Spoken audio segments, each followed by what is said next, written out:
Welcome to the very first episode of the Great Indian Points and Miles Show.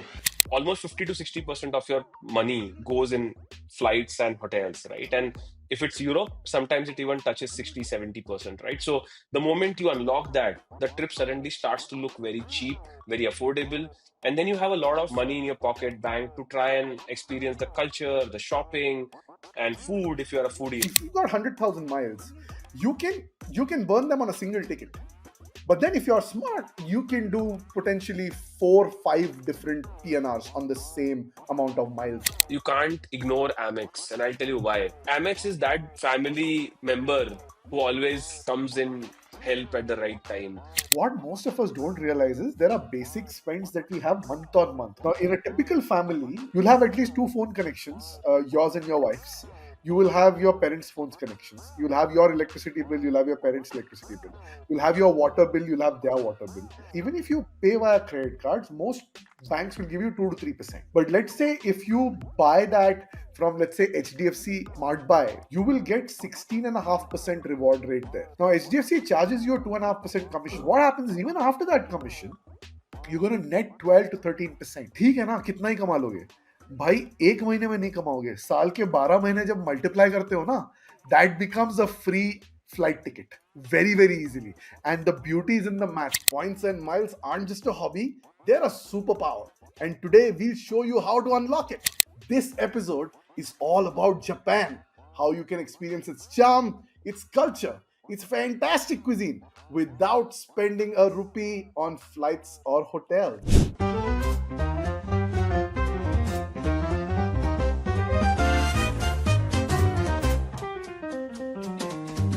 Lights flashing bright, we're on the go. Tune in now, there's so much to know. Earning bits, travel dreams we sow. All aboard the Great Indian Points and Miles Show. Zero to hero in the blink of an eye. Fly first class, no need to be shy.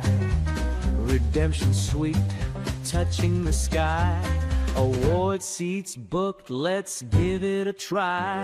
Award seats booked, let the points flow. It's all aboard the Great Indian Points and Miles Show. Unlocking journeys wherever you go. The sky's the limit, feel the travel mojo.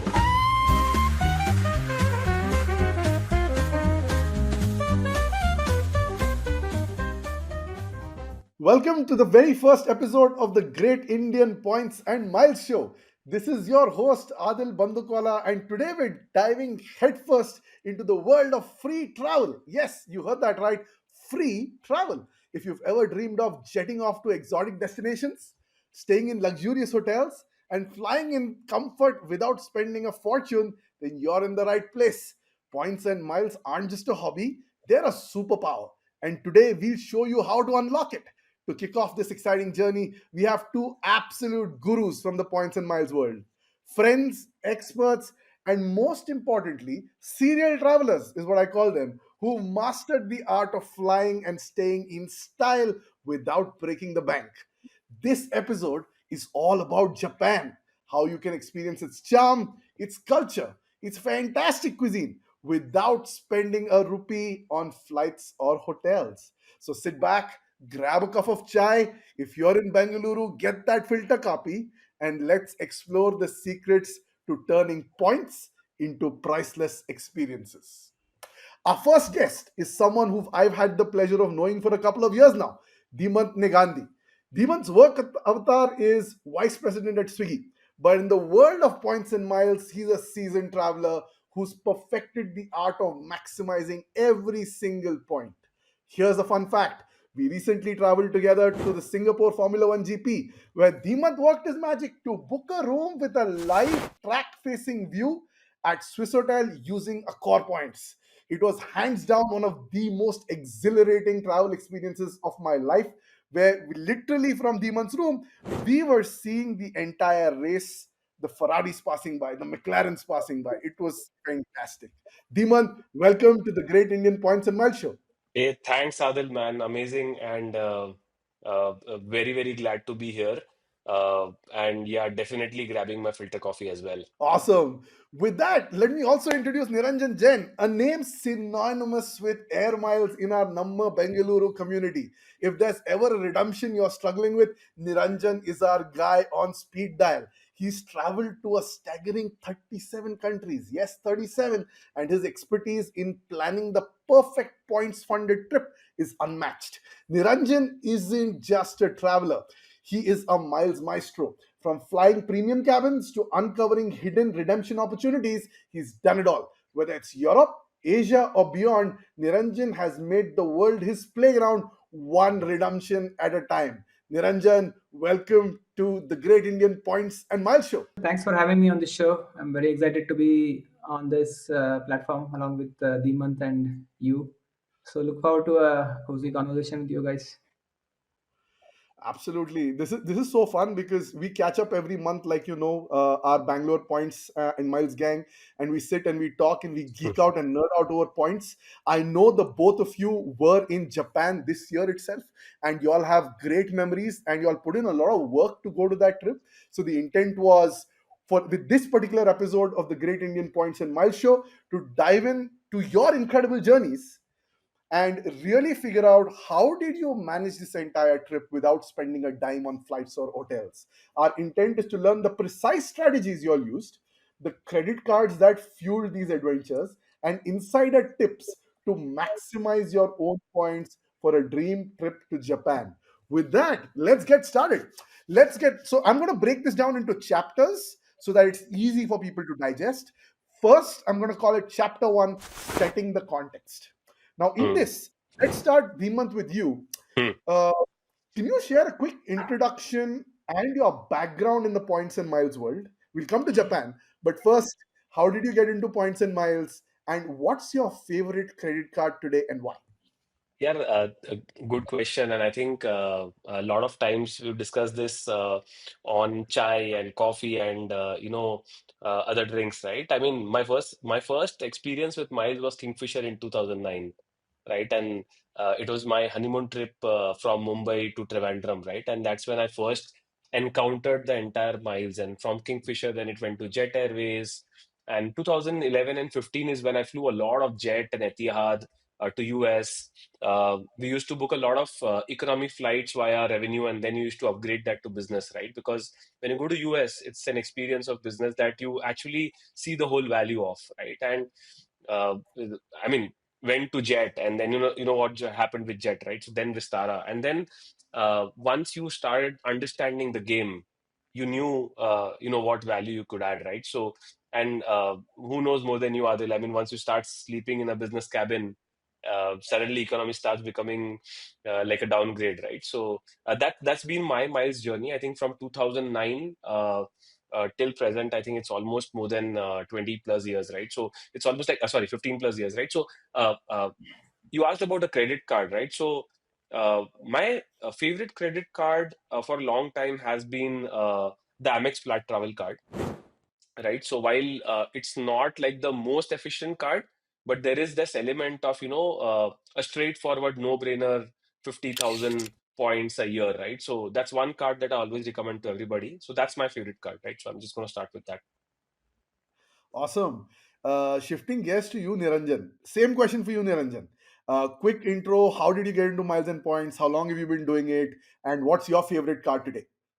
So I've been traveling for about 10, 12 years now. So as you know, travel as a category on credit card spends earns a lot of points and miles, right? So, but specifically about miles, I only got interested in miles about a couple of years ago when I started exploring some of the Southeast Asian, and I didn't get a revenue ticket. So I was looking at what other options we have, and I was able to transfer some of the points to Singapore, and then I was able to fly to Philippines and some of the Vietnam and all those.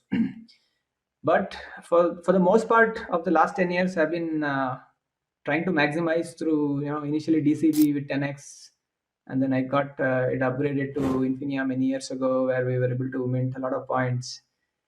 The thing that is different for me was I was trying to spend it off through the smart buy portal. So that is how I kind of partly Yeah. funded most of my travel. So I think roughly around 33 to 40% of my travel every year used to come from points. It's only 2 years ago when Axis had a new set of transfer partners, Yeah. and some more. The inflow was pretty high, right? And then HDFC matched with some more transfer partners. So that's when we got interested. Some very interesting transfer partners like Aeroplan, Jal, LifeMiles, and all opened up. So that's when I really started researching, and that's when I realized it was a deep well, and I had to dig deep, and that's where we are. Yeah, that's my I journey. think I want to add something. I want to add something here, Niranjan, right? Yeah, So, like, if you had asked me a card which I'm not holding but is my favorite, it would be the DCB. DCB. I mean, I would say it's the most powerful card that was ever made. It was Mm. like the Lord of the Rings of the cards, right? I mean, in 2016, Yeah. it was unlimited points, and I keep telling this story, right? 2000, there's some 6 lakh points that I had collected, Mm. and I had a grand Euro plan, and COVID hit, Yeah. right? So, like, I would say one of my favorite cards as well, but I don't hold it anymore. I was forced to close it by our dear friends at HDFC to get the Infinia. So, Yeah, coming back to so my yeah, favorite card, I think I would still say Infinia. I mean, may not be so relevant now, but I mean, it has served me well. I mean, I was able to, yeah. even until 2 years ago when everybody had hopped on to Magnus, I was little late to the game, but it was giving me good number of points. And if you were able to strategize, I think it was a great card. Yeah, awesome. I think, like you rightly said, I think DCB, for those of you who are new to the podcast, is called Diners Club Black. And they used to have this in partnership with HDFC Bank. They started, like Dhimant said, in 2016. The original gangster of credit cards in India, and it was unbelievable. When I met the HDFC Bank representative back in 2016 or 17, whatever year that was, who was pitching me this card, I thought he was pulling a fast one on me because he came and said, "Sir, the default reward rate is 3.3%, and you know what? If Do you shop from Amazon? Do you shop from Flipkart? Do you shop from Mintra?" And I'm like, "Yeah."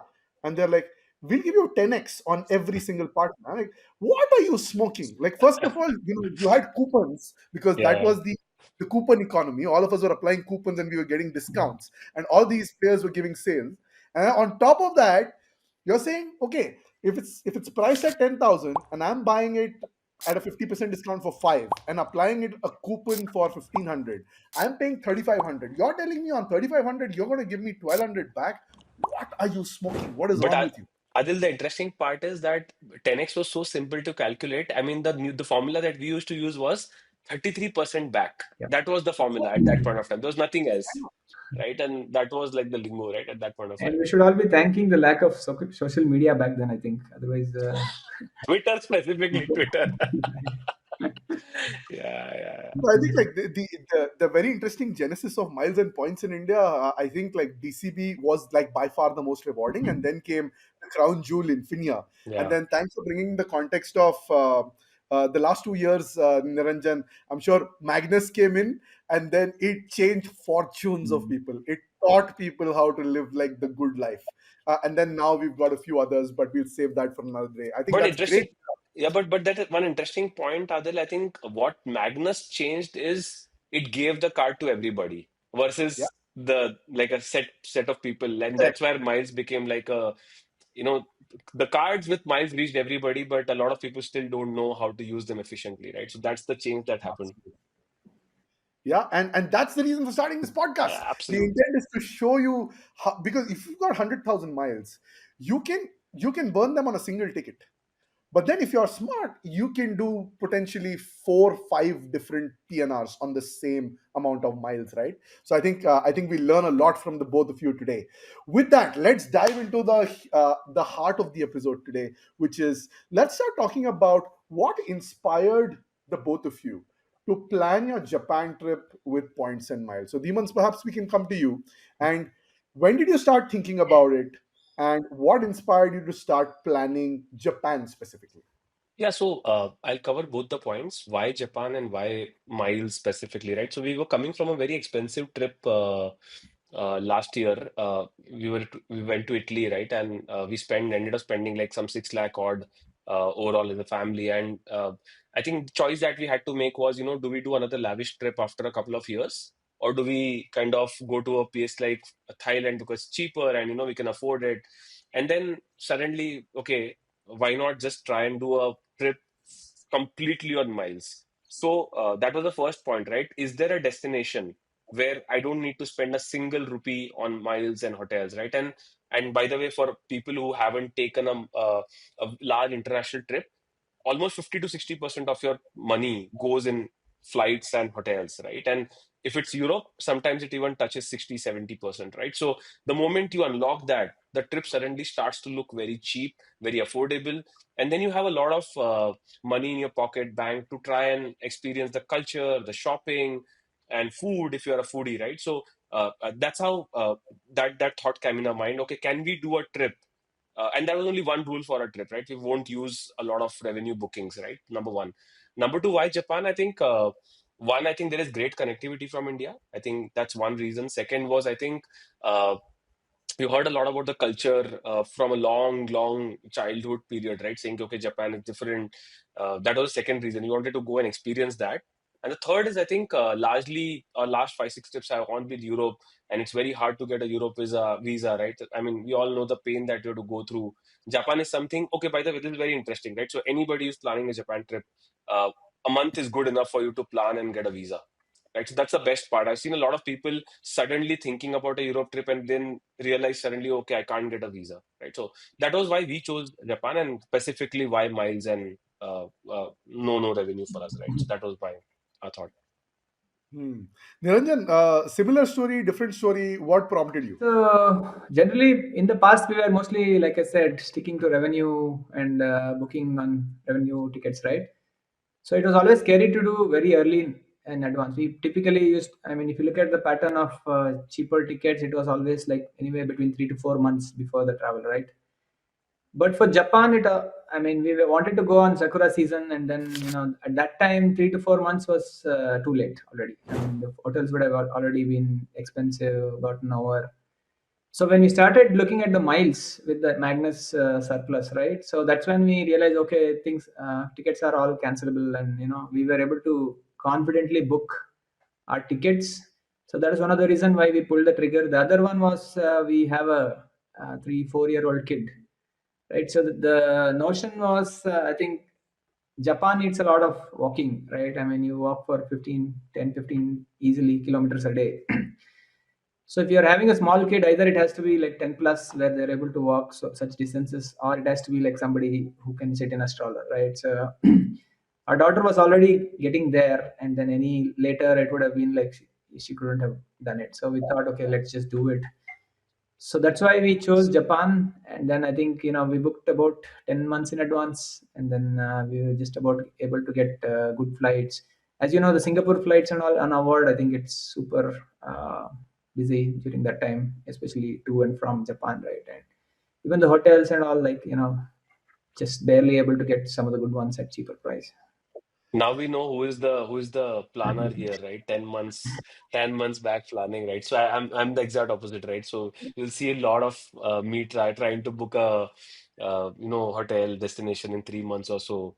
Adil would also be one of those guys, I'm sure, impromptu bookings, right? So That's because you're sitting on a boatload of points, Dhimant.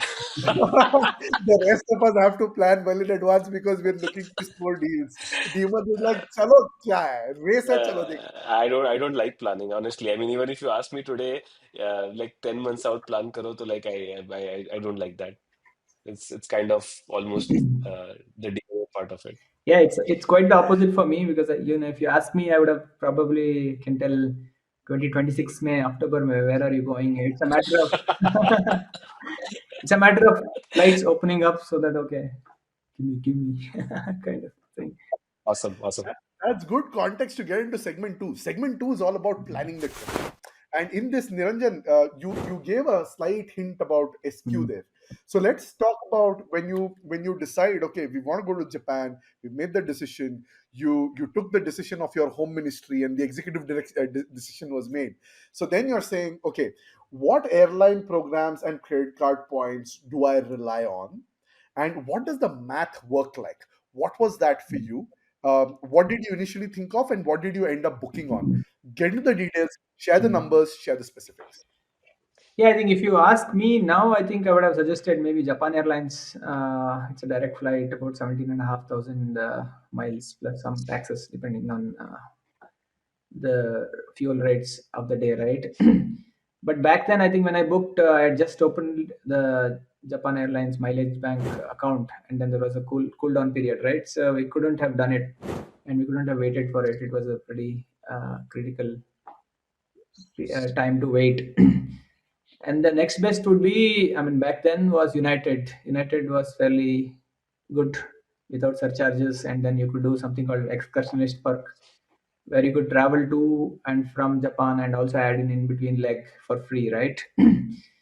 But then for the problem for me was I didn't have a lot of points in Axis where I could transfer to United. So what I did was I ended up booking half the leg on United, and then I had Infinia points where I transferred to LifeMiles, and then for a similar price, I think it's about 27K one way. So interesting thing is when I did Japan, I also included South Korea as well, Seoul. So I did 5 days that and about 10, 11 days in Japan. So yeah, I did Japan and to Seoul from United, and then coming back through uh, Avianca, I think, like mine. So let's summarize that. There's lots of good Yeah. nuggets. So people who are listening in, please try and process what he's saying. So if you want to travel on revenue, which is if you want to pay money and go, what do? You typically go to makemytrip.com. And then you're going to run a search. And then you will say, okay, if I want a direct flight, often you will know it's more expensive. But if you want like a one stop flight, often you know it will be slightly cheaper. So then you look at your convenience, you look at the time that you're saving, you look at the money part, and whatever's comfortable, you decide. Now, when it comes to airline miles and points, and you're trying to book these, you book via points. There is a very small component of cash you'll pay because you need to pay taxes directly to the airline and certain duties that they might levy. Now, so therefore, you look at what is the amount of points that you need to give to the airline so that you can get your ticket and that small amount of taxes. Now, very interestingly, what Niranjan said is initially he would recommend doing it on JAL, which is Japan Airlines, but he wasn't able to do it because there's a cool down period. So if you create a new frequent flyer account in JAL, then I think 60 Niranjan days. is the 60 days. it's Yeah. 60 days. Yeah, so you need to wait for 60 days until you can start making use of it, or you can start transferring points into it, right? So, which means that if you immediately want to go, you can't. But if you want to travel 60 days later, or maybe even after that, then you potentially can. So if you so because he didn't have an account, then he said he used United. So he moved his points from Axis to United, a part amount, and then going into United, it was what was the calculation again, Niranjan? So for United also, I think it was about 27K one way, and then I think between so So this leg is Bangalore, Bangalore to Singapore, and Bangalore to Osaka. Yeah. Osaka. So again, for those of you who are joining, this will be very interesting. So United is part of what we call Star Alliance. It's a group or a consortium of airlines that comes together where using United miles, you can book flights not just on United, but you can potentially book it on Air India. You can book it on Singapore Airlines, and you can book it on multiple other airlines. So what Niranjan did was he had points in Axis Bank. He took the points from Axis Bank and he transferred them to United. But United does not fly directly to Japan. So what he did was using United points, he was able to run a search in United and book a flight on Singapore Airlines. So the flight takes you from Bangalore to Singapore and from Singapore to Osaka. So that's how you're using by paying 27,000 United points, you're getting a free ticket from Bangalore all the way to Osaka, but you're traveling in SQ. So for three people that Niranjan traveled with, his wife and his child, that means 27 into 3. That's I think 81,000 points is what he had to pay. Now, because he was short on miles in Axis, now he had to figure out his return leg. So for his return leg, he figured out there's another route which is Avianca LifeMiles. So Niranjan, talk to us about what is Avianca LifeMiles because I don't think a lot of people know Yeah. about this. It's a very interesting program. Talk to us and break us down and tell us why you chose Avianca. So Avianca is a South American airline, and they have a frequent flyer program called LifeMiles, right? So it's similar to United in the sense that it doesn't pass on the surcharge; it just miles plus some amount of taxes. So I chose LifeMiles because HDFC, just about back then, 2 years ago, they added LifeMiles as a transfer partner. So we were able to transfer points from Infinia to LifeMiles in a ratio of 1:1. So whatever shortfall I had from United, I was able to augment it because I had a lot of Infinia points, right? So and then I transferred, and it was an immediate transfer, and then I was able to book it. So that's the Avianca. It's one of the famous favorite of the miles geeks, I guess. Absolutely, absolutely Yeah. great sweet spot for US as well. Mm. Particularly if you're looking to do right, it's got great rates if you want to fly Air India Business or Air India First. It's one of those programs you should definitely look at. But thanks for sharing that, Niranjan. So what the learning from Niranjan today is, if you want to fly to Japan, then you could try two options based on what Niranjan booked. You could either do 27K miles in United but book Singapore Airlines, or you could potentially do Avianca Life Miles, again 27K. So if you have 54,000 miles, you can get a free round trip economy ticket from Bangalore to Japan and back, or you can say India to Japan and back. Great. Now that we've got Niranjan's, Caveat being, I think mileage could have changed now. I mean, I think United can be Yeah. devalued, right? So I mean, but if one thing stops and something else opens up, right? I'll just put it out So saying the best way to travel to Japan, especially if you even on a business, is Lufthansa's Miles and More program, right? On that, it's 35K miles only, and like 1 or 2 thousand on business. So that's the best way. so you're saying Lufthansa, Yeah. 35 points, you can fly one way, Bangalore to uh, wherever, Yeah. Tokyo, Osaka, in In business. business for 35,000 plus about 2,000 tax. That's as and why did you not choose that, Niranjan? no, Like, no, was no. there? So at that time I didn't have, but now some people have because people took Axis Wala miles Miles and and more card. card, and Oh, then there was got it. program and all that. So yeah, I mean Got it. next time if I go, that's the thing I will aim for.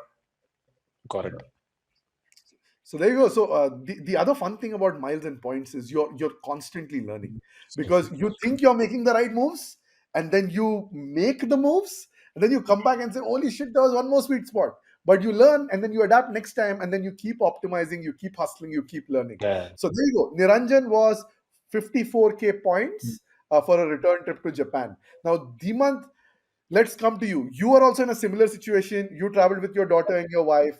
You flew to Japan and came back as well. What were your options and why? So I think before I jump to that, I think I just want to add summarize one point that Niranjan made. I think it's very critical for people to take this home. Uh, if you're planning to go to Japan, even if it is an option, one of the options that you're looking at, do please create a JAL account.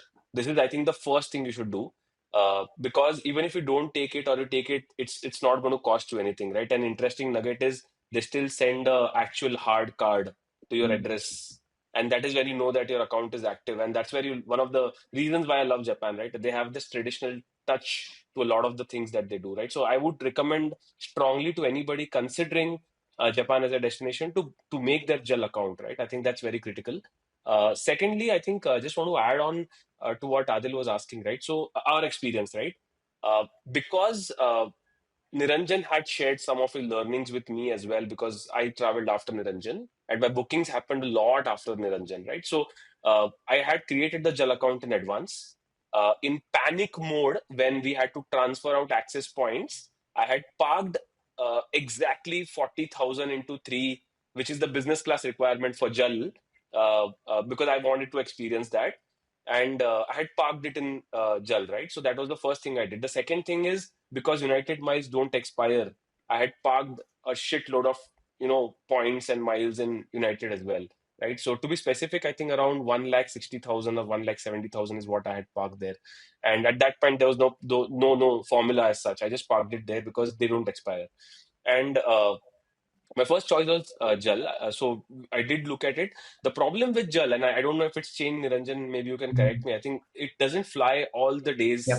of the week, right? So the days didn't suit us, and hence we had to drop Jal. And I was super disappointed because Jal miles have an expiry, right? So if you don't use them, but then I also want to share that Jal miles, like there's a sweet spot on Qatar Airways as well, right? So I thought I'll use it later, and we moved on. Second best was United. Again, I think Niranjan has covered a lot of United, right? So I'm just going to give you the top up thoughts that I had, right? It's 27 and a half, one side. Mm. If you do a return on the same leg, there's a discount. So it's 25 or 20, 20 total 52,500. So you get a discount of 2,500 miles on the return leg. And the beautiful part is you add an excursion leg to it. Now, again, I had heard from a lot of people what excursion leg is, but never got to experience it. It's the first time I actually experienced it, right? So my flight from Osaka internally to Tokyo was actually via the excursion leg.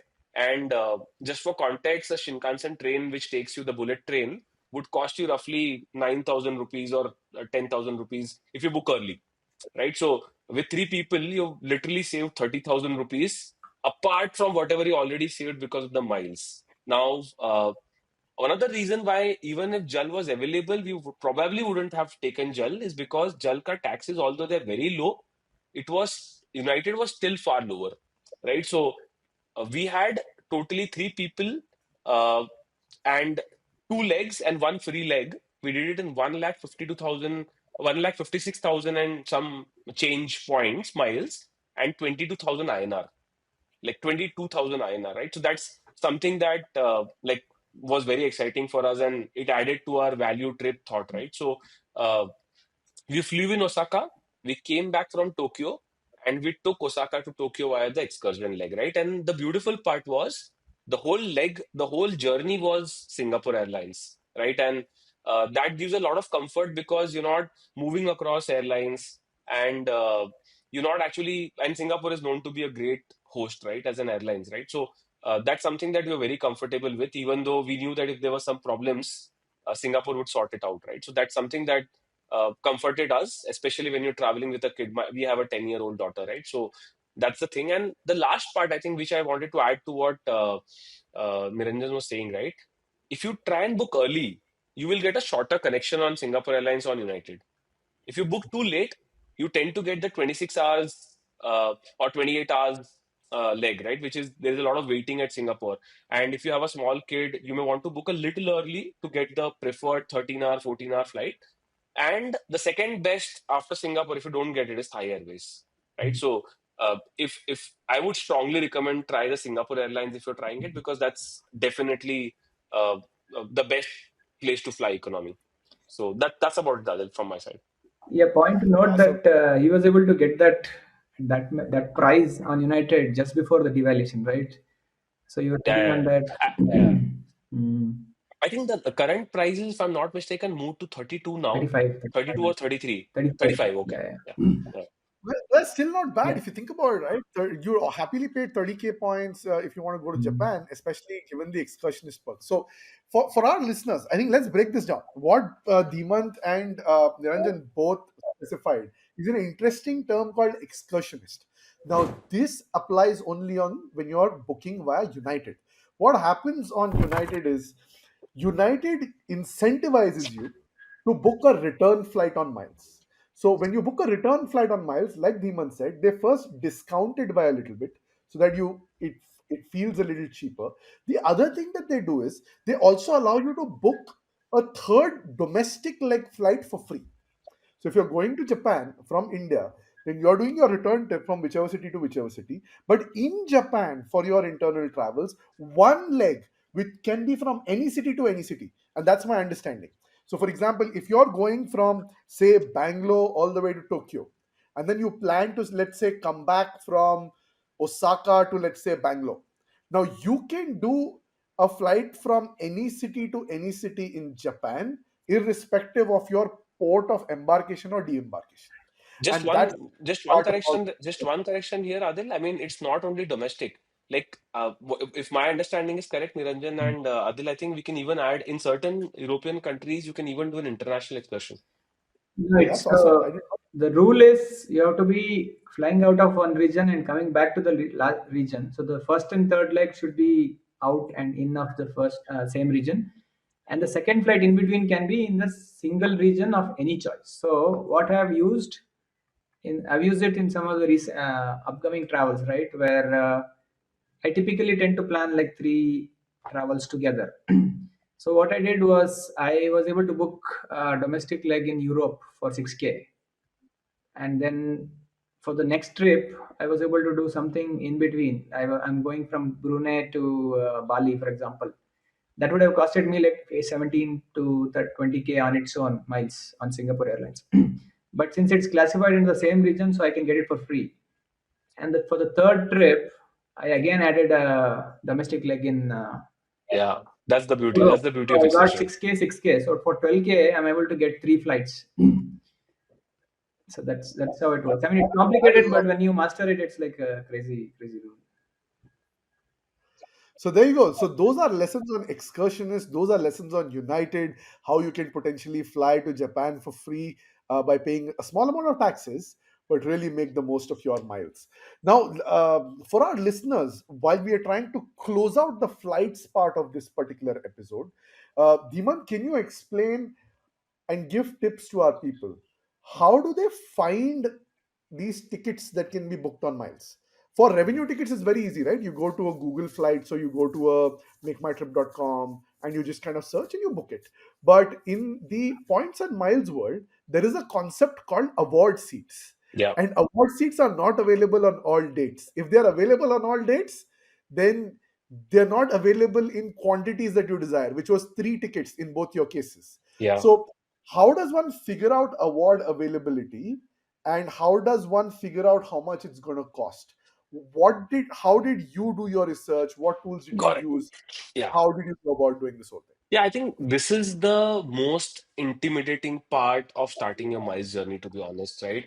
I mean, I'm sure anybody who's new into it and he was like, okay, start karte hai, and then like these are the things which will stop him, right? These are the barriers in the funnel of becoming a champion, right? So becoming coming from e-commerce, I know I call it a funnel, and so uh, what I do generally is there are two three ways of thinking about it, right? One, there are free tools and paid tools where you can search award tickets, right? That's one way of doing it, right? And again, we can go into the tools ka details, and maybe Niranjan can add a little bit there.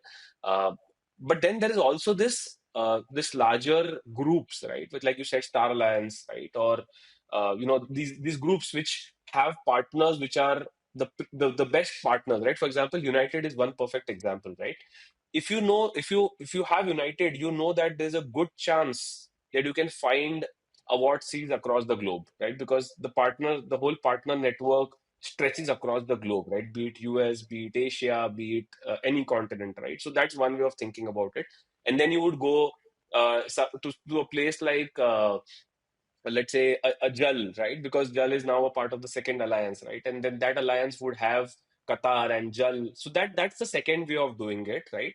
My preferred way is the second way, right? And the third thing which I want to tell people, because I am assuming a lot of people who are seeing this podcast would also be very, very new, right? For a large period of time, I actually didn't even know that there is something called Partner Align Awards, right? So my journey had always been Kingfisher है तो Kingfisher का ticket मिलेगा, विस्तारा है तो विस्तारा का ticket मिलेगा, right? But again, that embarkation and coming out of that was also a revelation to me, right? So the United and the Singapore Airlines is the perfect example, right? But I would strongly encourage that if you're new, also think about regions, right? For example, we spoke about JAL and United, and so the sweet spot is JAL and United, right? So a lot of these people who fly it often, they can actually tell you which tool to use, right? So that's how I think, like that's how my journey started.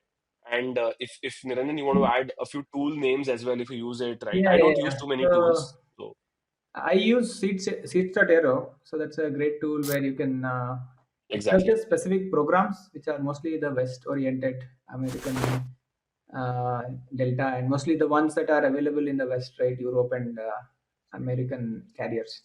So from there you can search all of the partners: SkyTeam, One World, and Star Alliance.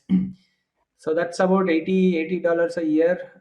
If people, I mean, for most part of my miles journey, I didn't have that tool, right? I started with the hard work of creating the accounts in all of the programs, and then I think American, for example, was a great way to search one world tickets and so something like that. So you find if you don't want to spend money, you find a partner where you're able to search a calendar, for example, on a Delta or a SkyTeam, so something like that where you're able to find what seats. So that's a good way to start. And also other thing is, it's not just about searching award seats, right? You should also know which flight you want to take.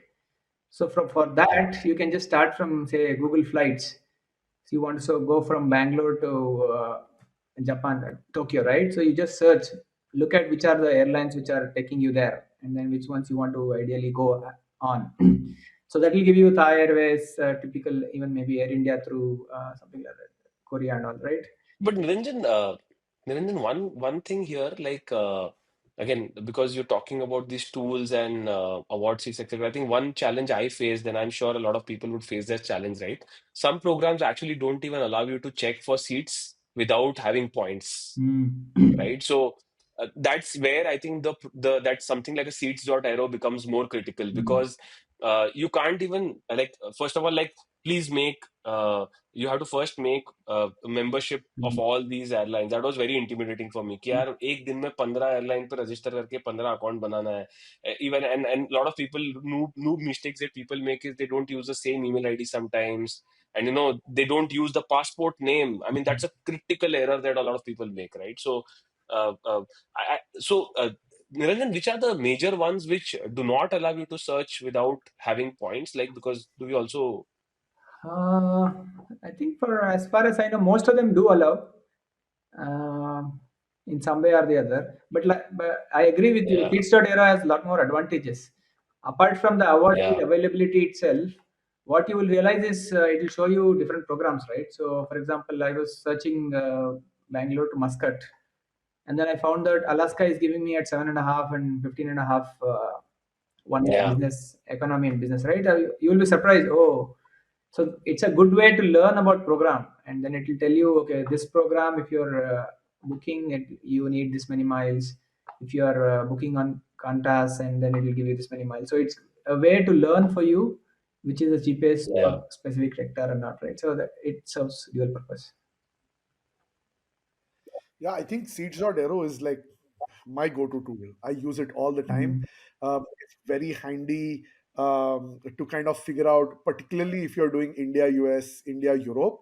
It's incredibly amazing. Like you can find sweet spots for Air India first class potentially on Aeroplan, Air India business class potentially on Aeroplan. You just keep researching and you learn yeah. so much. Mm. It's fascinating. And one day when you have to go somewhere, it just hits you, Mm. and then you are like, all right, let's do this, and then you have the miles and Yeah. points and you can make that happen. But I think just one caution about Seeds.aero is that while it's a beautiful tool and I've used it like a few times, uh, uh, there are few airlines which do not appear on Seeds.aero, right? Yeah. So it's not necessarily, it's one of your go-to tools, but also I would strongly recommend supplement it with some of the other programs that you know of, right? So that would be my Yeah, for suggestion example, at it least. doesn't search Japan Mileage Bank, right? Yeah, yeah, And yeah. then the way Correct, Japan Mileage correct. Bank works is they release lot more seats on their own program compared to one Yeah, world. So they give away correct. two on business Exactly. for others. So there you go. So far, what we've covered that you can fly from India to Japan and back for close to 50,000 points. And then we spoke about how what programs you can use, what partners you can use, and what tools you can use to potentially discover these. Let's start moving to our next section, which is accommodation in Japan. Now, this is one of my favorites because I think initially in the India ecosystem, at least, we all, I think, initially started with being fans of Hayat Passport. Beauty of Hayat Passport was pretty much most hotels back in the day, 5,000 points you would get a night. It was incredible. And then I think everybody gravitated towards Marriott Bonvoy because it's such a beautiful program, still one of my favorite programs till date. And then, thanks to the blessings of our dear Axis Bank, over the last few years, everybody and their uncle have moved to Accor. So I'm very, very interested to see how this particular section pans out. So starting with you, Dhimant, what hotels or accommodations did you book with points on Japan? What loyalty programs were useful? Did you use Accor, Bonvoy, Hilton, Hyatt? What did you potentially use Smart Buy? What cities? How much did it cost? Let's break it down. And once you do, Perfect. then we'll compare it with Niranjan. Perfect, perfect. I think you asked me why Japan and why miles, right? So that was one of the critical reason of choosing Japan also was this, right? Because uh, had a lot of Accor points, and Japan is one of the key hubs for Accor in Asia, right? So if you look at it, Japan has a lot of Accor hotels, right? Across not only the top three cities, but I was actually surprised to learn that they have hotels even in the non-popular or the non-touristy cities as well, right? So one critical thing, you can do your entire Japan trip on Accor, number one, right? So that's the first thing. So I used all Accor.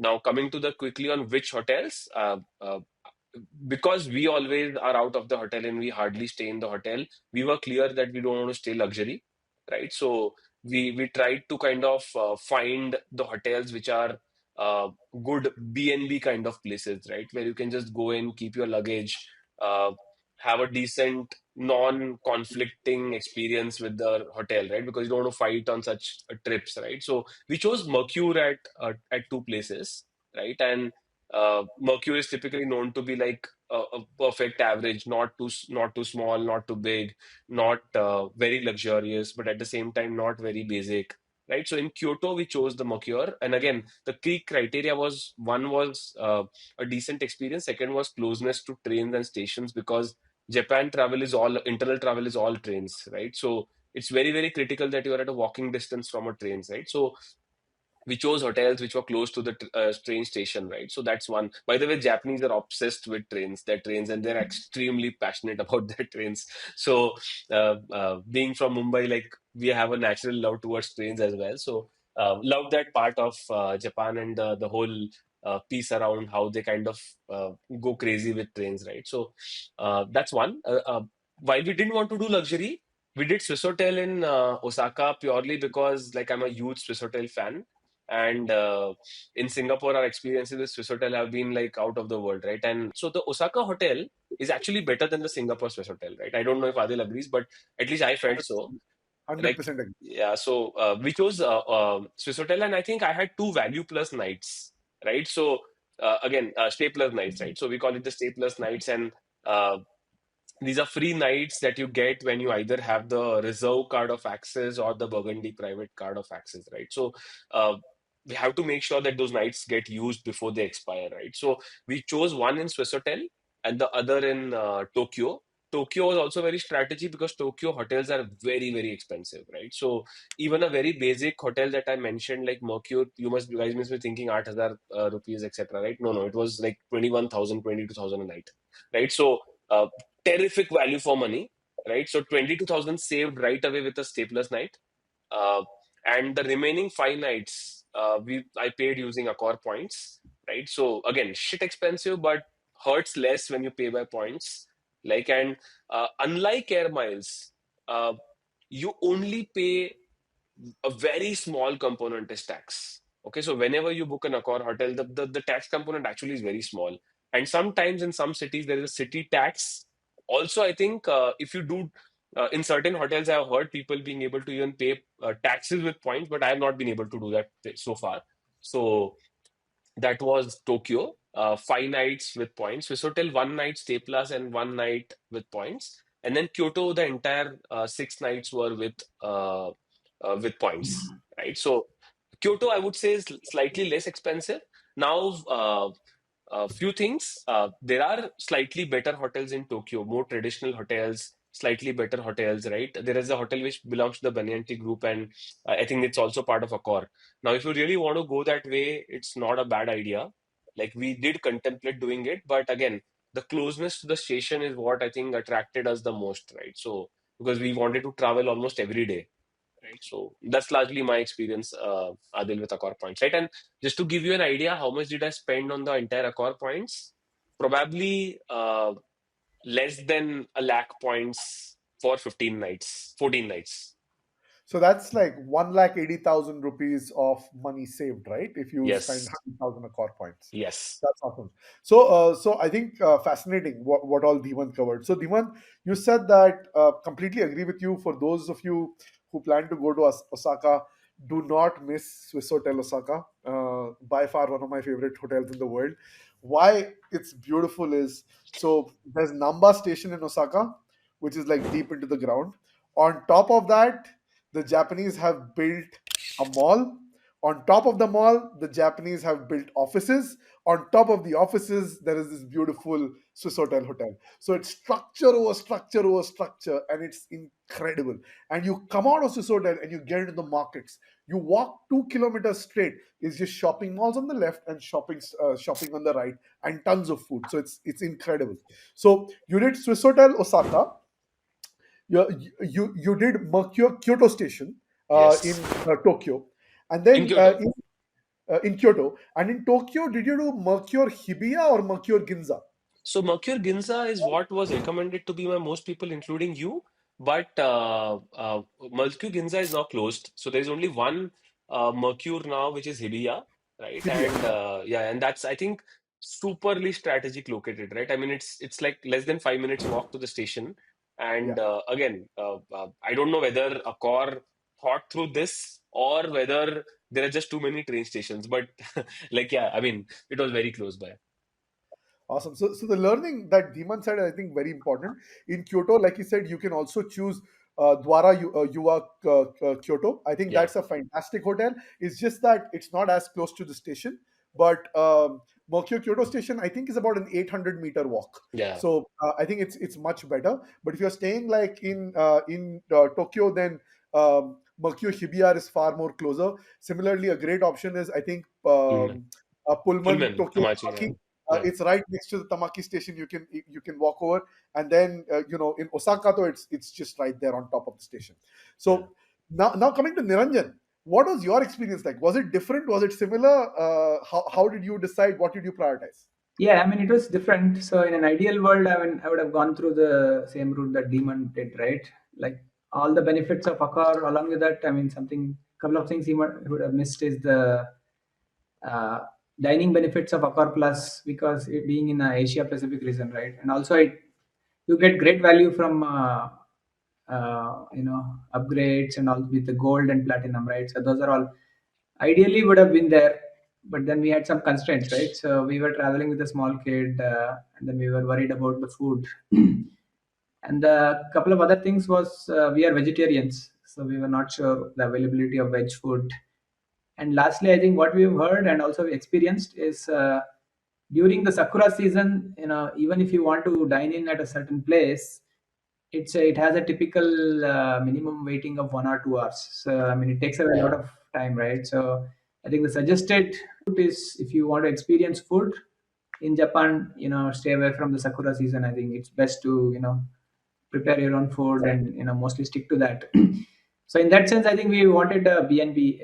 So we started off with searching on booking.com, but then I think we moved to Airbnb because that has a lot more selection of hotels in uh, Japan in general. And the great thing was, if you are not using points to save money, you have an option to earn points from that, right? So in a way, Absolutely. at that Yeah. time, I think the MCC was, for Airbnb, was being classified as a hotel. So I was able to use Atlas to get 10% value back. I think that went away, and again, I think from what I'm hearing, it's back again, especially if you're booking Airbnb on an international, right? So the MCC is being classified as a Yeah. hotel. So I think we were able to save and earn more because of that. So overall, I think we spent about another good thing with Airbnb is, if you look at some of the hotel pricing, right? So it goes crazy. I mean, it will be like this, and then during the peak Sakura season, it will double. That's what we have seen, from 10K to 20K, right? And then comes down. Whereas in Airbnb, it doesn't happen that way. I mean, people listed at the same price. It's just that during that season, it gets over very quickly, right? So if you're able to book early, and you'll get a great value. So for example, in Tokyo, we were able to score something for 38K for 5 nights with kitchen, right, which was very close to a JR station. And then for I mean, we stayed in Kyoto, right? So that was about 50K for 6 nights. So roughly about 90K for 11 nights. That's great. That's fantastic. So, a very interesting thing, what you mentioned, Niranjan. I think you should expand on Mm. that for the newbies in the podcast. Yep. Uh, the points and miles geeks are obsessed about what we call MCC Mm. codes. So, you got to dumb this down a little bit and break this. What are MCC codes? Why do they matter? And how did you realize this? And what does that 10% back mean? Yep. And I'm sure you used a particular card for this. I don't want to give it away. It's again probably from the access table, but you should talk Yep. about that card and how that benefits you. And you should also say, because you spent, let's say, 90K on accommodation Mm. and it got you 9,000 points, the value of that 9,000 points is not 9,000 rupees, Mm. it's significantly more. Mm. So let's try and dispel that and just, make sense of this for our audience so that a lot of them listening for the first time can understand why this is important to points nerds. Yeah, so typically, if you spend anything, you will only get like 3-4% back, right? Even on the best of the cards. And what MCC means is a merchant code. I don't know the full name. Merchant category Merchant code. category code, yeah. So it's an internationally recognized. So every vendor will have a MCC, and so the way the credit card points reward you is based on this. So they say, okay, on these set of MCCs, you get this many points, right? So Axis has a card called Atlas, where they give about 5 edge miles, which is equal to 10% uh, airline miles back if you are directly booking on a flight or a hotel MCC. So at some point, there was a way Airbnb, I think the way they changed the gateway or something, and it was being classified as a hotel MCC. So this information, if you search on Twitter, it was widely available, right? So it was a matter of going through, and then we realized, okay, we should start using this. So the only drawback being you have to pay upfront. So if you are able to do that, it's a great way to earn. So Niranjan, you spend 90K, Yep. you get 9,000 miles back. What, just so that our listeners know, Mhm. what could be potential INR realization of these miles? But So how Adil, much but for one thing before Niranjan goes on a very lighter note, right? When a CC geek, or like we call the miles traveler, right? Once he knows that he's not going to use his miles for a trip, it's almost his ego saying कि यार इस पे अगर miles नहीं use किया तो अभी multiplier में points तो चाहिए, Mhm. points तो चाहिए. Yeah, yeah.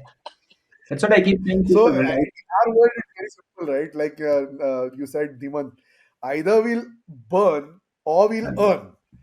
It can't be neither. You're always looking for a sweet spot. नहीं बदला लेने के लिए अर्न भी सिंगल एक्स में नहीं चाहिए. It can't be single x. It Single has to be expert, at least सवाल ही minimum. नहीं, chance ही नहीं है. Yeah, yeah, yeah. I mean, you have to Chance ही नहीं. fill up somewhere, right? So these are the opportunities where if you have a constraint, and then you have to. This is a great way. Sometimes we do that where revenue booking that it makes more sense. So if it's getting a accelerated reward, so it makes sense. Right? So coming back to your question, right? So what do you do with this 9,000? On its own, 9,000 seems very trivial, right? So what I suggest people is if you have a small number of points, just transfer to Accor, and then you get a value of 1.8, right? You pay 4,000, 2,000 points for 40 euros, which is about 1.8 value per point, right? So that's a great value realization, directly visible, and even you can do it with just a small number of points. But if you're able to accumulate like this some more opportunities, and then you start looking at different programs, right? So then you can have a lot of multiplied value, and the value gets even better as you start looking at business class redemption, right? So typically that's how it climbs up the ladder. All right. So that wraps up accommodation for us in Japan. Now let's come to one of my favorite section, ki credit card strategies. What were the key credit cards that help you accumulate enough points for this trip? And let's talk about flights only for now, so that Dhimant and Niranjan both can share.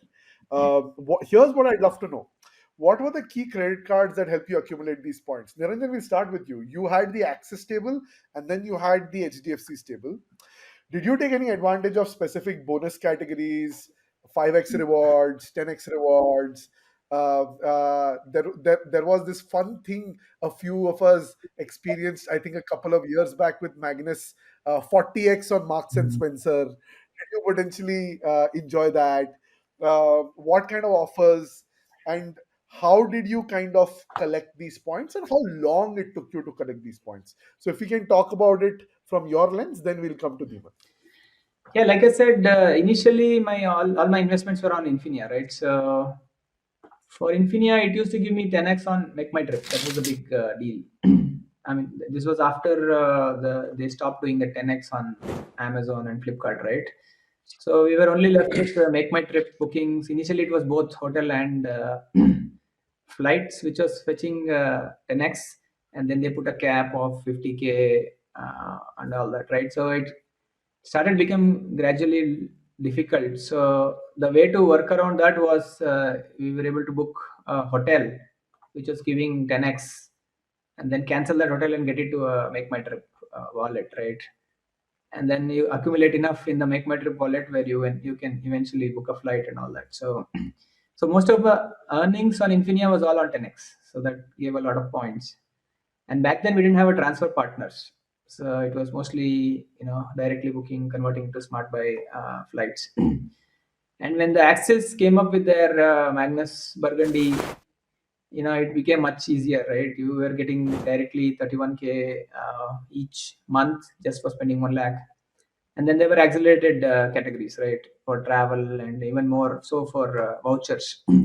So we used to buy a lot more vouchers and then uh, spend on that, right? So we were able to get sizable uh, earnings from that. So these two combined together, I think you have enough options where you can. If you look at how the transfer partners are structured in Access, I think there are some for each alliance where you can transfer to JAL and Qatar for on world flights.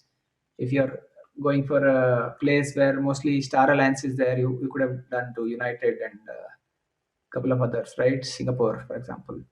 So something like that. So you have always options where if you have credit card points, you can, based on where you're going, what kind of flight, what kind of alliance you want to fly with, and program you can transfer, and then that's generally the strategy which we worked. And obviously Atlas came into picture with all the milestones, and wherever Magnus Burgundy didn't make sense, this one helped. You wanted to add? Got it. So for Niranjan, it was largely Axis, Magnus, and Yeah. Infinia. Dhimant, what was it like for you? Yeah, look, I'm not a very big fan of overspending to get points. I mean, honestly, if you ask me, I'm not one of those guys, right? So, my first stash of the whole points that I had accumulated with this Magnus 1 lakh spend and 25,000 miles, wala jo 25,000 points, that part completely got spent in Italy. Those all those miles. So my entire basket was empty, right? And then I think the good part is that the Axis table actually was rewarding even government spends at one point of time, right? So there were a lot of government spends that I had with taxes payment for last year, right? So and again, when the announcement came कि अब ये नहीं होने वाला है, right? So I actually made anyways advance payment करना था, तो I made the advance payment and collected those miles because I knew that at some point of time I have to pay that to the government anyways, right? So and even if you had ended up paying more, you could have got the refund later. So I just took a small calculation and just paid it out, right? So that was one big stash. Which again, the problem was the moment it came, suddenly devaluation was announced and we had to panic send out. So that's where I sent it to United and JAL as well, right? Interestingly, for me, I think you can't ignore Amex, and I'll tell you why, right? Because Amex is that family member who always comes in help at the right time, right? Because Axis and HDFC have sometimes tats which are not immediate, right? And if you transfer from Amex to Marriott Bonvoy to an airline, you get lower ratio, but it is super convenient, right? Because and again, so most of my top ups, for example, if I had 1,50,000 in United and I needed in desperation 6,000, I would just go to Amex and I would take whatever miles I needed. Never worried about the value at that point of time, right? So for me, it was always Amex as a top up. Base was always Axis. and HDFC was the pooling brother. Matlab, I never had so many points in HDFC, right? Because Infinia was largely and is largely always going to be a vouchers card for 90% of the people who actually milk it completely, right? So, if for people who like use it for vouchers and gifter multipliers, etc., right? So, large part access, but I would say Amex has played a very important point, right? Because at the time when you make a decision, okay, this is the flight I want to take, there's a great chance that you will not have the exact miles, right? And for people who do not know, it's you cannot transfer mile across from your friend's account. It's not, it doesn't work like that. It's not like net banking, right? So you have to have your own miles. And the availabilities are so poor sometimes that even a 30-minute delay, for example, Adil would know this, right? What lengths he would go to book a first class on Singapore Airlines, right? So he would first start planning his trip with a flight and then decide what he wants to do, right? So that's what I did, Adil. I mean, largely Axis, HDFC a little bit, and Amex as the supplement. Deepak, you spoke about very interesting thing, which is new for people who are new to the credit card world. What is this gift card business? Hmm. You said most people have made a lot of points via gift cards. How does that work in your daily life? What kind of gift cards do you buy? Where do you buy from? And how does it help you? I think Sure. if we talk about that and especially the kind of points you can accumulate, people will understand how you're able to, Awesome. Awesome. score these points. Yeah, so see, if you like, you have an investment strategy and there is a core of your investment, right? I think there is a core of your miles that will always come per month with the gift card business. And again, I said I'm not a big fan of overspending. So why it is not overspending for me is because there are set of vendors that you always use, right? So in my case, it was Amazon, it is Big Basket, it is Swiggy, for obvious reasons. It's Flipkart, because I've worked for Flipkart for so many years as well. And then there are certain other vendors that like Chroma, occasionally once a year you would go to Chroma to buy your large appliance, right? So before you go to any of these places and you know your spend per month pattern per month, right? You go to there's a partner called Gifter, right? App called Gifter, and they've tied up with all the credit card companies to have their own portal, right? So HDFC has their own Gifter portal, or it's integrated into the Smart Buy portal. The moment you buy, there's a multiplier attached to it, right? And between Gifter and the bank, there's an arrangement of sharing the cost of why that bonus point is given.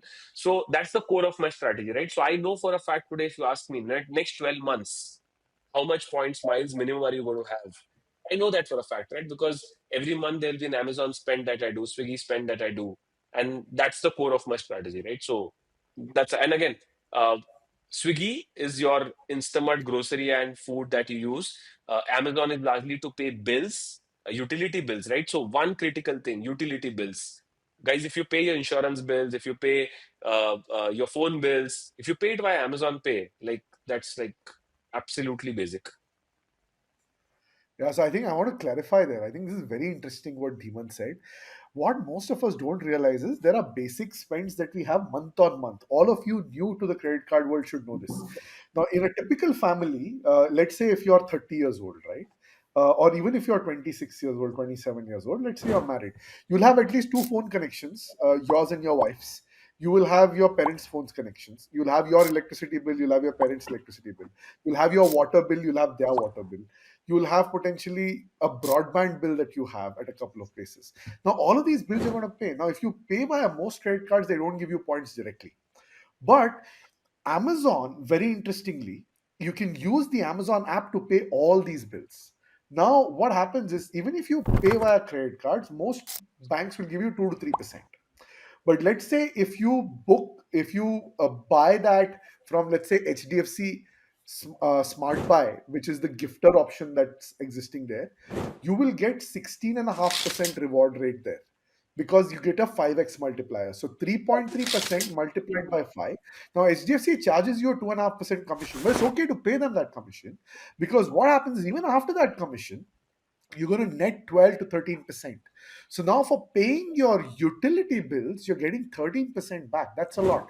Now you think, ठीक है ना कितना ही कमा लोगे भाई एक महीने में नहीं कमाओगे साल के 12 महीने जब मल्टीप्लाई करते हो ना that becomes a free flight ticket very, very easily. And the beauty is in the math. So look at your expenses and start thinking. One of my pet peeves, and sometimes my wife gets pissed off by this, is whenever she's going somewhere to shop, I have no restriction for her to go shop anywhere. बोला कहीं भी जाओ कुछ भी खरीदो बिंदास, no बस problem. Gift voucher से पैसे Just भरो call me. बस. You just call me and say where you're shopping from. That's all I want to know. And then she gets Uh, it. So typically, my favorite thing to do is, let's say if she's walking into a Levi's, I'll say, hey, she'll call me from Levi's saying that my bill is 5K. I'm like, hang on, do not swipe the card there. Here's what I'm going to do. I'm going to go to Gifter via a smart buy or any other gifter like via Amex, and I'm going to buy it there, because what happens is if I'm buying, let's say, 10,000 ka voucher, just to make it easy for calculation, 3.3% is my basic reward rate. Multiply that by 5, that becomes a good 16.5%. So now I'm getting 16.5% back on 10,000 rupees. Now, if I were to go directly and swipe my card, I would get 3.3% back, which means I am paying 9650. But here I'll end up paying maybe eight and a half change. So I'm saving like $1,000. And then, like Niranjan said, right?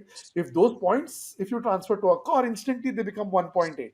If you transfer to miles and you're doing a business or a first class flight, you can get 4 to 5 rupees a point. So the devil is sort of in the Yeah, details. just to But add then, note on Amazon Pay, right? I mean, I use it even for my kids' education school fee. Actually, it comes in hey, how is handy. that?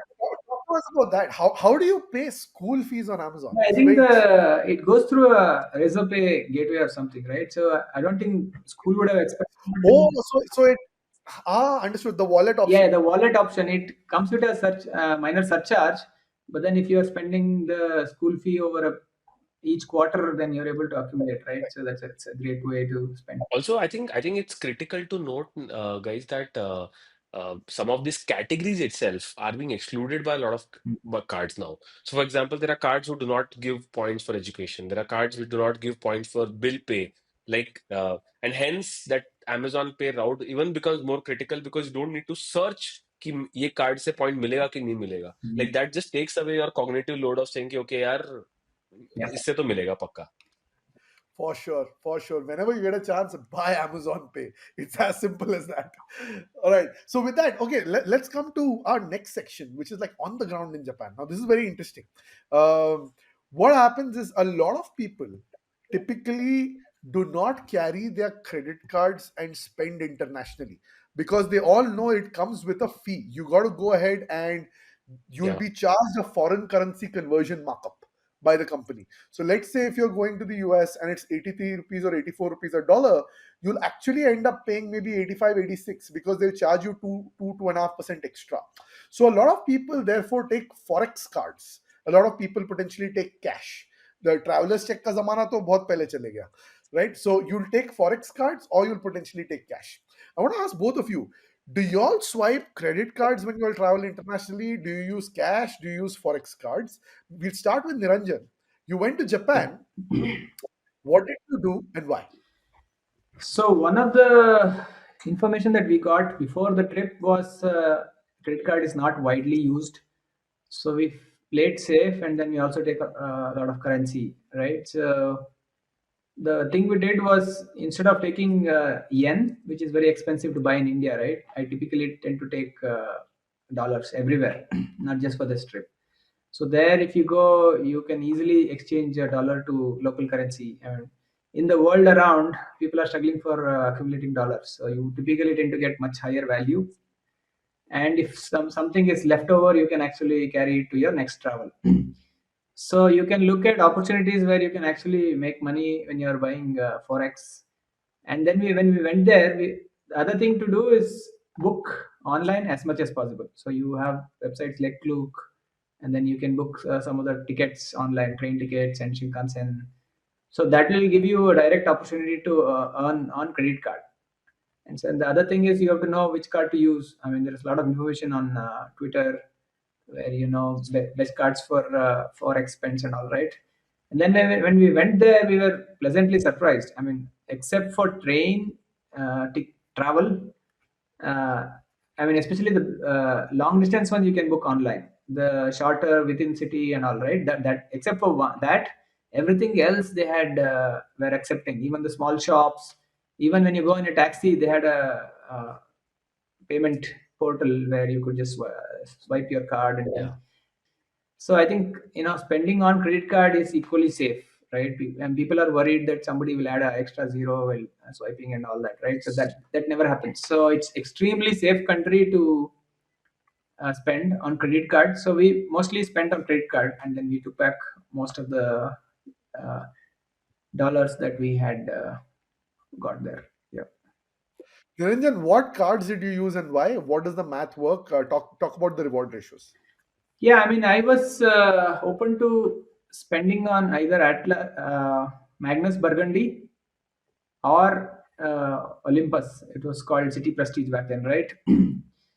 So because City Prestige was having a multiplier on 4x, as well as Magnus Burgundy, typically what happens is it has a feature called accelerated earning program, where for the first 1.5 lakh, it gives you normal points on the eligible categories, and then anything beyond 1.5 lakh on the calendar month, it gives you like insane amount of points, right? It's like 14% earn rate. And also the forex markup is also fairly good, 2.5% or something like that. So typically what happens is we tend to accumulate all the spends for the month that we are traveling. So we tend to book hotels, pay for the hotels during that month, and then we also have the travel happening that month. So kind of fits the AEP month spend criteria, right? So that's a great way. The other thing to note is a lot of the websites in and places in Japan, especially like train portals and all, right, JR websites, they only accept Mastercard variants. So Magnus Burgundy being a Mastercard variant, it worked out well. So I think I was by default going to that card. So between these two, I think that was a good choice. Awesome, awesome. I think that's another. So these days, what's trending in the miles and points world is a term called AEP, and all of us religiously, anywhere between the 12th to the 15th of the month, are just waiting for the points guy at Axis Bank to credit that AEP points because you're kind of waiting, right? So, like Niranjan explained, the default reward rate for Magnus Burgundy on 100 rupees spent is 4.8%, meaning for every 100 rupees you spend, you get 4.8 points. But then if you cross 1.5 lakh rupees of spend a month, every rupee that you spend after the first 1.5 lakh, you'll get 14%. So even if you are potentially paying a forex surcharge of 2% plus taxes, so let's say that comes to 2.36% including GST. Um, Even if it's at 2.5%, minus 14%, your earn rate is about 11.5%, and therefore that's why Magnus Burgundy is very, very popular. But but Dhimant here is holding another ace up his sleeve. He can make a little more than that, because with Magnus Burgundy, what happens is the blended average comes into picture. You got 4.8% for the first 1.5 lakh, and let's say you spend 1.5 lakh more, so 3 lakhs, right? So therefore you'll get 14. So let's say 11% after the tax. So 11 plus 5 is 16, and you break that up into half, so your average reward rate is 8. But I'm pretty sure Dhimant has another card that gives him substantially more. Dhimant, what was the card you used and why? No, no, no. So I'm gonna side with you guys this time. I think I actually believe Magnus Burgundy is the best card. But see, I'll tell you. Look, first thing I want to talk about is the first question that you asked, Niranjan. Right? The way we always plan for vacations when it comes to cash is that we look at if it's a cash economy or not. Right? So, like in Japan, I think we also had heard, like Niranjan said, कि you need cash, and we did take a little bit of cash, but again, our experience was absolutely the same minus the trains, everything cards. The smallest change also they take cards, right? So and extremely safe. Now, which card did I use? I think because I knew that my vacation ka timing was such, and we were all, me and my wife both were reaching our upgrade cycles of our iPhones. So we knew that yaar karna hi hai upgrade, so let's just go all in for that month, right? So we therefore used Magnus Burgundy for the trip, right? So that's one. But in the run up of the bookings, whatever bookings were made pre-hand, I typically used to always use the reserve card earlier, right? Which was 2x on forex, right? So that also maxes up to like the 10-11% of return rate with a very, very low forex, right? And then I also have a card called Burgundy Private now because I gave up the reserve and got that Burgundy Private. So that actually gives you 6% flat, right? And you know, the best part about that card is that it's a no-brainer. You can keep swiping, right? But in Japan, especially, we use the Magnus Burgundy, and uh, we planned out in such a way that all our expenses got uh, you know th- pooled up into that month. Also, I think one critical aspect, I think everybody knows it, but I just want to add it, right? If you are going with your wife, just give her an add-on so that there is no confusion. I gave my wife her add-on and said, "Ki yaar, like Adil said, you spend wherever you want, bas ye card swipe karna," right? So that's I think what we did, Adil. I mean, no fancy tricks this time. It's a pity Axis has stopped add-ons, right? But otherwise, it would have been. Niranjan, again, like I know we are not covering hacks and all, but there are ways to get the add-on still. I mean, if you show the right incentive, there is a manual way of getting it. But yeah, officially, I mean, it's closed, and I think that's because of the RBI wrap that they've got on their knuckles, right? So.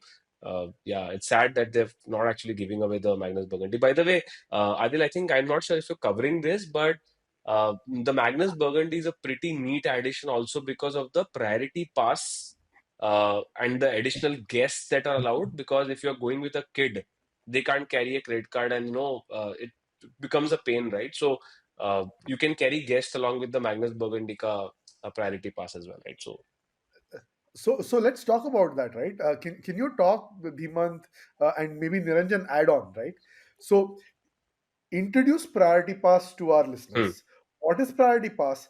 And most people don't know that they should not use the complimentary priority pass that they get with basic credit cards, because yes, they will be charged $32 per lounge visit, and yes, that turns out to be $3,000, which is way too expensive for a lounge visit. perfect, I perfect, do not recommend that.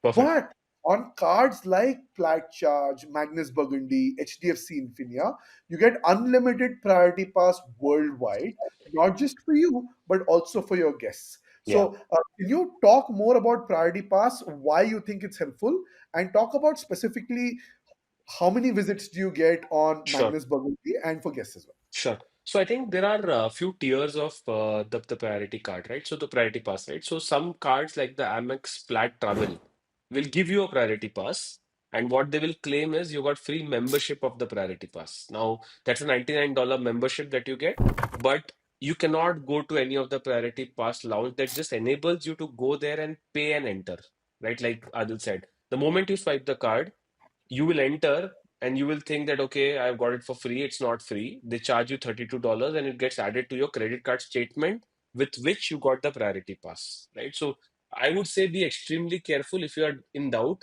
before leaving the country, call the call center and ask them if my priority pass has any free visits attached to it, right? So for example, and Adil, it's not even a basic card, right? Even a Plat Travel, which is not considered to be very basic, even that doesn't give free entries, right? So that's one. The second type of cards is where there are free visits in the priority pass, a counted number, right? So for example, X number of visits per quarter, right? So you can go and use your priority pass and you can enter it. And then the number of people, if there are four people in the family, everybody needs a priority pass or a credit card to enter. And then there is a third type of an entry where card which allows you not only entry for yourself, but a few guests, right? So that's where the Burgundy Private also played a major role, Adil, because that card has not been devalued from the number of guests, right? So Magnus Burgundy, I think, is now four, right? Oh, yes. Niranjan? Yeah. Yeah. So you can in a year, right? Year. 8 plus Yeah. 4. So correct. So if you can have your own entries and then you can have four guests come in with you, uh, and then anything after that you have to pay that $32 fee, right? Uh, But for those, Dhimant, who have add-ons on Magnus Burgundy, they get their own priority cars, which is again unlimited Yes, access, right? yes, yes, Yeah. yes. Unlimited, and also they get the four extra visits Yes. also, right? So Correct. it's Yeah. almost like an independent. So that's the beauty of both Magnus Burgundy and the Burgundy Private Card, and I think even Reserve has it. Although I think in Burgundy Private still. 8 or 10, if I'm not mistaken, right? So, and also, by the way, for those who don't know, if you go to with an Infinia priority pass, for example, it doesn't allow guests. So, if you have a kid and you have two priority pass, even an add-on for your wife, they won't allow your kid, right? Because you have to pay for your kid, right? So just be careful when you're using the priority pass. Don't just assume. But Magnus Burgundy has it. So if you have Magnus Burgundy, it's not a So challenge. there is another category of priority pass spend where they tie the spend criteria for from the Yeah. previous quarter or something like that for free usage, like something like a Standard Chartered Ultimate or something, right? So I haven't used those cards. So yeah, Yeah, there that's is that. another thing you need to SC. be careful about. All shady, tricky. The problem is that when you swipe a priority pass, unlike a credit card, they don't show any prompt back. Yep. It's like, okay, now you can go. So now I think in India at least, these guys have become smart. They warn you कि हमको नहीं पता शायद card पे charge आ सकता है. Like that's what they tell you. But in other countries they don't do that. They just swipe the card and you're like, okay, you're done.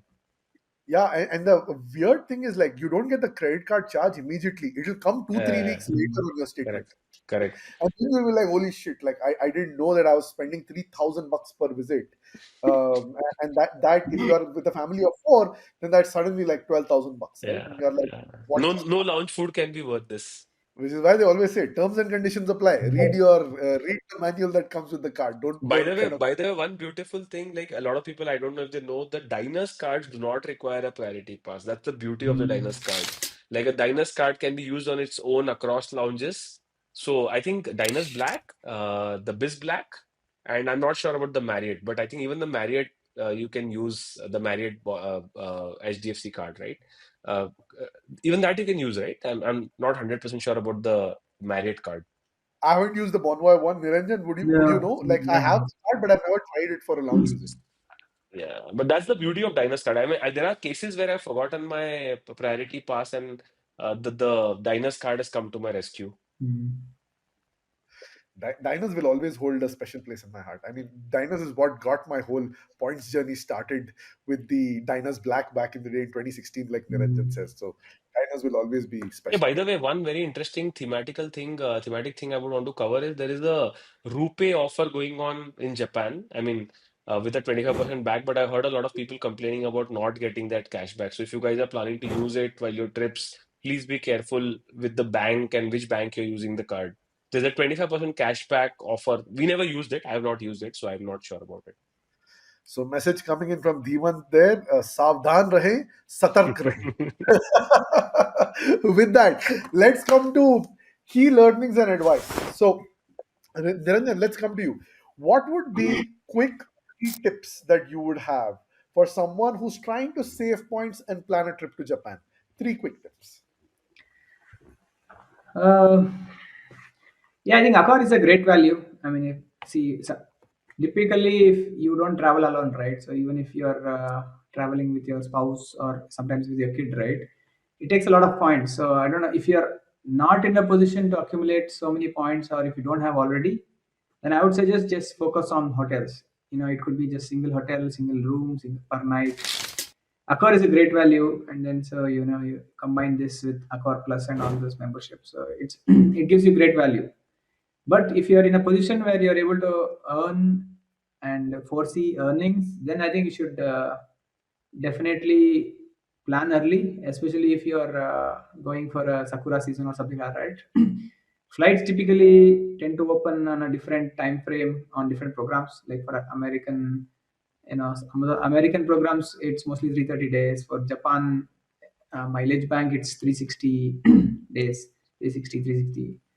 55 and all that, right? Even Qatar 355 and all that. So just be aware of that.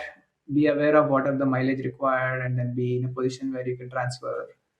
Be aware of the availability, all that, right? So just prepare what kind of flights you want to do, and then see a pattern. This is opening up every day, and then they are leaving 2 seats or 4 seats, so you should be able to score that. Whereas sometimes in a peak season they don't, so you should be aware of that. Don't just blindly think that it's going to open up, right? So those are some of the tips. Just plan ahead and know when it is opening, and then how the pattern of opening, and then which program you want to send, and yeah, all that. So Niranjan's tips, like he shared earlier in the podcast, plan early, and plan 1 year out. It just from a points and miles perspective, especially because you get good availability and you get multiple options. And For the other thing hotels, is, next, yeah, the other thing is the great thing about miles is most times these are all cancelable, right? So just go ahead. What I tell people is, if you are booking something, booking 3 months in advance is as good as booking 12 months, right? Because you don't have any visibility of what's going to change. It's not like you're going to do next week or 2 weeks from now. So you're kind of going in blind. You're kind of going speculatively, right? So that's fine. You have more options with miles because it is mostly cancelable, especially the cancellation charge on, say, something like a Japan Airlines mileage bank is very, very reasonable, like 3,000 yen per person, even if it's a round trip. And even United, for example, it's completely free up to like 24 hours or something, right? So that's another added benefit of booking on miles. hey, on Avianca, there's this cool thing, right, Niranjan, where you can cancel up like even after the flight, and you'll still get like the points back. Cancellation. Uh, does that still hold true? I don't know of that, but generally I've read that Avianca customer care is difficult to deal with, right? So if you can avoid cancellation through them, Makes sense. Dhimant, your three quick tips. Yeah, I think first was similar to he stole my thunder, Niranjan, right? So my point was that if you are planning a trip to Japan and you heard this podcast, you know at least three routes that are going to go. Book those routes and don't worry about if your dates are like somewhere tentative, book at least some of the sectors, right? So that's what I would say. Even Accor is completely largely there are non-refundable rates available, right? So both Accor, the second is airlines. United, please block, tentative flights, and especially if you're traveling with a kid and you want the shortest flight and you want Singapore Airlines, try to book the flight. Even JAL, I think, like Niranjan said, I think 2,500 rupees or something. It's a very reasonable cancellation rate. Yeah, yeah, correct. So I think it's very reasonable. And that was my first tip. The second tip was, I think, if you're going to put a value to your miles, right? Like, for example, I said कि hotels के लिए मुझे इतना miles चाहिए होता है. Please be aware that this is very, very season dependent, right? So what I said will not hold true if you're going in April. It will not hold true if you're going in November and December because it's autumn and Christmas and New Year. So don't put a value of your miles and saying कि मेरा हो जाएगा इतने में because Tokyo and some of the cities are extremely expensive.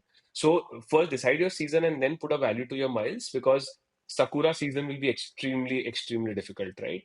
That was my like second tip. The third tip would be that uh, uh, like again Niranjan covered part of it. Don't need to always think like a end-to-end solve, right? Don't need to say कि मुझे miles भी करना है, मुझे hotels भी करना है. If you are able to figure out a strategy in which a large part of your spend goes away, that I think is what is more important, right? For example, if you have a budget of 5 lakhs, and if you're able to cut away 2 lakhs from that, right? That's how you should think about it. Like in my head, at least, it's okay if you're not able to do everything on miles, especially if your first trip. In Italy, for example, we weren't able to do everywhere Accor, right? We weren't able to do, let's say, great flights because we decided 3 months in advance and all the flights were completely, the reward seats were not that great. So we had to book Flying Blue and we didn't get the best base rate. We got a dynamic rate which was higher, but again, I don't think you should fret over value always, right? I mean, there will be a time in your journey where you will say, कि, okay, I got great value, but don't try to hunt value or seek value, saying, कि सस्ता नहीं मिला मुझे, तो I'm not going to go. Like that's at least my strong tip. And there will be a lot of people who will try to make you feel miserable about it, saying, कि, okay, I got better value than you. Like, okay, go to Japan, enjoy. It doesn't matter. Yeah, and the other thing is it's important to have good cards, right? I mean, I've seen so many of my friends Yeah, to absolutely. book revenue, and if you ask them which card you used, it's some stupid SBI card, right? ICICI. Yeah, ICICI also.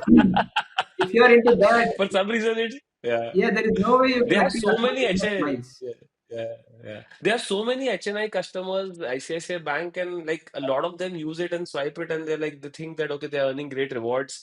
I mean, yeah, those people like I agree with you. And by the way, like adding to that, be open to get a paid card as well because a lot of times we have this mentality of saying कि lifetime free cards I'll use. In fact, I would say if you're getting a paid card and you need miles, desperately, I think that's the fastest way to get miles when you pay a joining bonus and get your miles, right? So, I think very well said. Very, very well said, both of you. With that, let's come to our rapid fire segment. So I'm going to ask you 5 questions, and I don't want you to think. It just has to come right from your so right off the bat, and make it quick and just answer, and then we'll move on to the next question. is there a gift So hamper? Is there a gift hamper for this rapid round? I think I Remember? owe you both a hamper for doing this podcast because we started recording at 10:30 p.m. Our listeners should know. On a Saturday night, I have kept these handsome men away from their families at 10:30 p.m. on a Saturday night, and it's 12:10 a.m. and we're still recording. So I owe you that hamper. Hopefully, it will come someday. Kab pata nahi, lekin aayega. Awesome, awesome. Please go ahead. Sorry. Cool. So rapid fire tips for people who are points and miles geeks. Best credit card for beginners in India looking to start earning miles. Dhimant. Atlas. Axis Atlas. Axis Niranjan, Atlas. same question for you. Amex. Best card for beginners in India looking to start earning Yeah, miles. one of Amex, I think, Plat Travel. American Express Platinum Yeah. Travel. Cool. One loyalty program every traveler must sign up for today. Niranjan. Uh, hmm. Singapore Airlines, Singapore KrisFlyer. Chris Flyer, Singapore Airlines. Dhimant. Accor. Accor. Favorite non-flight perk or redemption from your Japan trip. Dhimant. Yeah, upgrade on Swissôtel hotel room Sorry, come to again. What is the the question? highest Sorry. available floor in the hotel. Amazing. Niranjan. Yeah, I think my accelerated earning from Airbnb. I think I was not expecting it, but then it came, and then we rebook it. 10% back. Nobody's complaining. Yeah. 10% is amazing. What's your next dream destination to fund with points and miles? This should be easy, Niranjan, given you have 3 vacations already planned. What's your next dream destination to fund with points and miles? Yeah, I'm going to Finland, Lapland in December. So that's both business class redemption. So that's I'm very excited about that. Awesome. Dhiman, It's Finland and New Zealand. amazing. When is that? When are you thinking of making that Yeah, happen? New Zealand most probably next October, Okay. and Finland. I mean, if all goes well, probably even April. So two Finlands here. What's unique about Finland? Why Finland, Dhiman? I'll come to you, Niranjan, but why Finland for you? Yeah, so as a family, one, we love snow and places where there's an opportunity to see snow. That's one. Second is obviously Northern Lights. And like this is the year of Northern Lights, just like FYI. So it gets over in 2025, early April or something like that, right? So that's why Niranjan is also going, I'm guessing. Hmm. Yeah, we've been targeting Northern Lights, right? All the Nordic regions. So I just came back from a amazing trip to Iceland, where we were able to see a lot of auroras, right? So one of the reason was that where I think especially December end is a great season for Lapland, Finland. Even though it is very cold, I think a lot of people go there for Santa Claus Village and even Northern Lights hunting, right? So that's if you're really into snow and Northern Lights and all the premium experiences.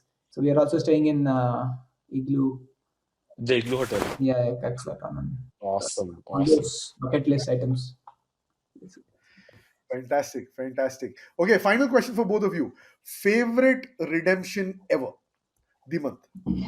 Favorite redemption ever. Swissôtel Singapore F1. Yeah, you can't beat that. You cannot beat that. That was such an epic experience. Hands down, cannot beat that. Niranjan. The sound of the cars was like out of the world. Oh yeah, and the concert and all the fun, and then the next day in the Accor box, meeting their Yeah, executives, absolutely. hanging out. 10 Indians from different cities in India have never met in real life, but meeting in Singapore and sharing that balcony, incredible. Absolutely.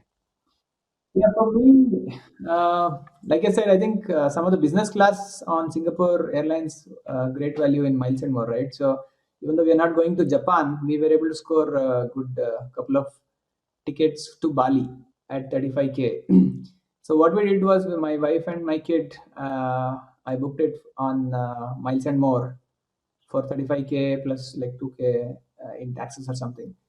And incidentally, that was also available on their own program. So I booked it for myself in the other program. And so getting generally, getting business class for three people is difficult. So we were able to score that on Singapore Airlines, and with such great value, I think very happy. What's your Adil?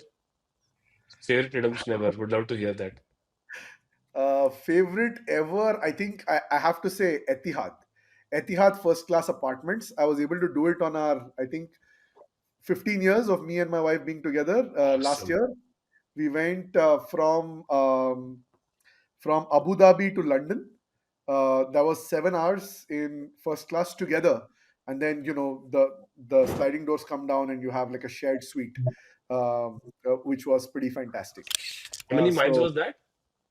oh, I lucked out with that. So that was there was this very cool card. There still is that very cool card, which is very undervalued in my opinion, called the SBI Correct. Etihad SBI Etihad Premier. Yep. It Yep. is 5K a year, but if you cross 8 lakh rupees of spending in a year, it gives you a companion voucher. Cool thing is now if you transfer miles to that card in your booking, then it gives you buy one get one on miles. So I remember I paid 77,000 Etihad miles, I think, for Abu Dhabi to London, London. and I got my wife's ticket free, and I had to Awesome. pay marginal taxes. So that has to be simply because I'm like more of a value guy as well. I think that has been one of my favorite Awesome. redemptions too. Awesome. Awesome. Companion also being put to use. All right, with that, I think this has been a fantastic conversation. Dhimant, Awesome. Niranjan, thank you, both of you, for sharing all these amazing tips, tricks, stories that inspire us to dream bigger and smarter. From understanding, I think, the best credit cards today to unlocking award availability in Japan, you've truly shown us that not just flights, but also luxury hotels aren't really out of reach. To all our listeners, remember the journey to free travel starts with the first swipe, the first sign up bonus, or the first points transfer. And like Dhimant said, don't shy away from getting a paid card because free cards don't get you much.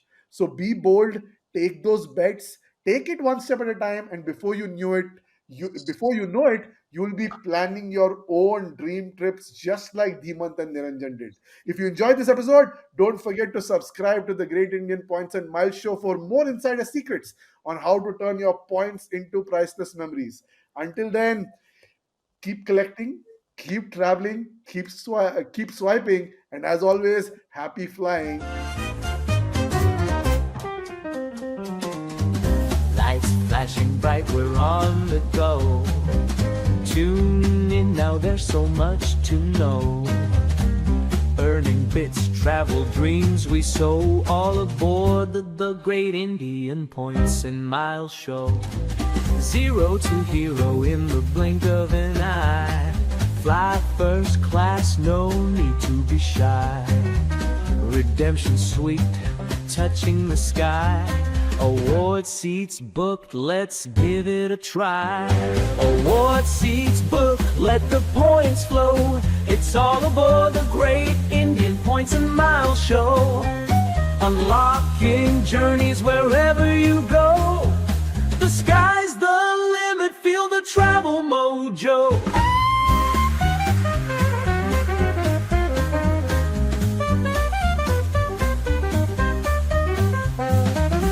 Hidden treasures in every flight. Nights in places that feel so right. From deserts to the city lights. Get set, steal those dazzling sights. Miles stack up each passing day. Rewards come back in a million ways. In this game you want to play, the Great Indian Adventure, yay! Award seats booked, let the points flow. It's all aboard the Great Indian Points and Miles Show. Unlocking journeys wherever you go. The sky's the limit, feel the travel mojo.